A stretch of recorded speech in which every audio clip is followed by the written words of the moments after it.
Good afternoon, campers.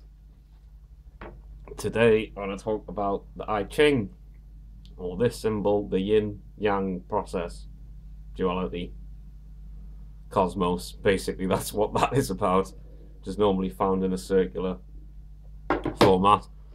But let's go into it. Right. What it symbolizes is two fish. I'm going to nick a bit of Alan Watts' work and put a bit of my own in, paraphrase him a little bit. Forgive me, I'm very tired as well.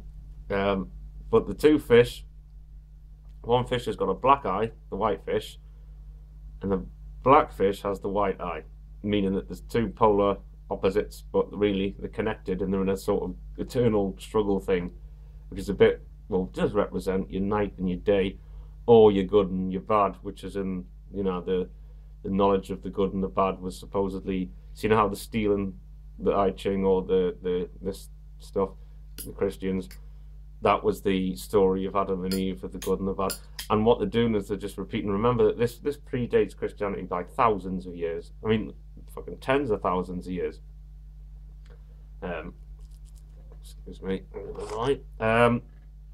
So what else they've done in the story of the big rusty boot, the Bible,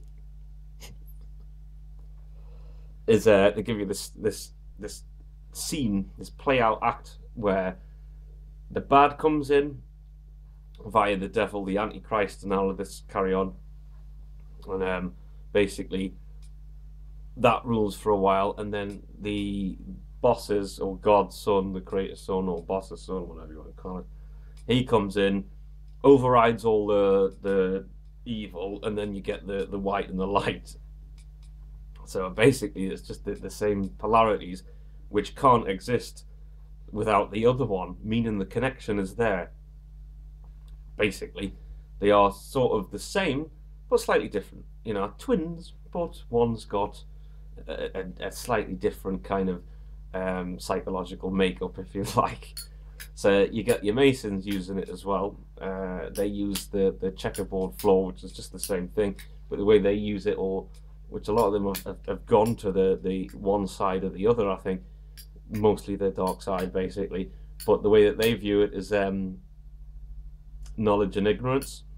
On obviously your ignorance is on your black square, and your knowledge is on the white square. What's also interesting is if you're blind, you'd be blinded. When you go blind, you'll just see darkness, yeah? But you're also blinded by the light. So if someone shines a really bright light at you, you can't see anything. So the two are very, very, very, very, very, very, very similar, and that's the sort of metaphysicsy side of it. But when you go into one, you see the other one, and the polarity thing where you can't have one without the other one. So you know this is like a cosmic game that's constantly being played, and it just goes round and round and round and round and round. Sort of the same as can be said for life and death. You wouldn't know life unless you had death. So the question is, do we stay dead? I don't think so, because you're constantly going round. You have to have death in order to have life. You have to have life in order to have death. So the thing goes round and round and round and round and round. Hence the reincarnation theory. When I say I wouldn't want to come back, perhaps I would. Perhaps I would. And it doesn't necessarily mean you'd come back into the future, perhaps because we think time's linear. Perhaps we come back in the past. Who knows? And this isn't, I'm wearing a Quicksilver thing, but I'm not a Mason. It's just a fucking jumper I bought a while ago in the squares, and that quite symbolic, matches up with that.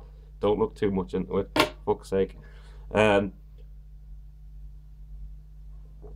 So yeah, that's my little presentation on yin and yang. You can see this in just about everything. You have wakefulness and then sleep, and you can apply it to your life, so you can notice how similar the things are when you go really deep into it. That how the connection is just so vast, and you can't really have one without the other, you see. And once you get that, it's sort of the grey area between the two polars. It's the grey area between the black and the white, the grey walking, if you'd like. I think that's what should be done more in this society. That people are too busy picking sides and that. So, oh, I'm a Christian, or I'm a Satanist, or they're that and they're that, and you know what I mean. You don't generally get people that are all 100% bad. There's still bad traits, but you know, there's still goodness in them. There's still the mixture. There's still that going on inside of them. The constant wheel that goes round and round inside of everything, basically. So unless you get people who have really picked a side, and you can see the psychopathic kind of mindset where they're just dead set on one particular side, and that's your politicians, and unfortunately probably most Masons and stuff like that, you know. That in the most people, you see this little bit of good, little bit of bad, and that can be said for the cosmos. But is the bad not connected with the good? Of course it is. It's all connected, and it's all constantly just gyrating and going round and round and round and round and round and round forever, basically. And when you kind of get that, you can sort of understand that really that you don't have to really pick a side. You can just kind of fucking go with it and flow, and know that when you get depressed, that will end and you'll feel happy again. Don't attach or identify too much with one particular side, because I've noticed in my life, just when things are really tough and get really bad, that it seems like all of the path is going to dark, then that one little bit of light comes in, and it just bang, and then the whole thing resets, you know. And then you can see, you get a period of happiness, and then you get the period of sadness and all that. It's just understanding that it is what it is, basically. And like I said, you just don't get too attached to one particular side, you know. I think it's a question of transcending beyond good and evil to some extent. Yeah, well, that'll do. Well, that's a few thoughts on that, on this pleasant afternoon. Ta-ra!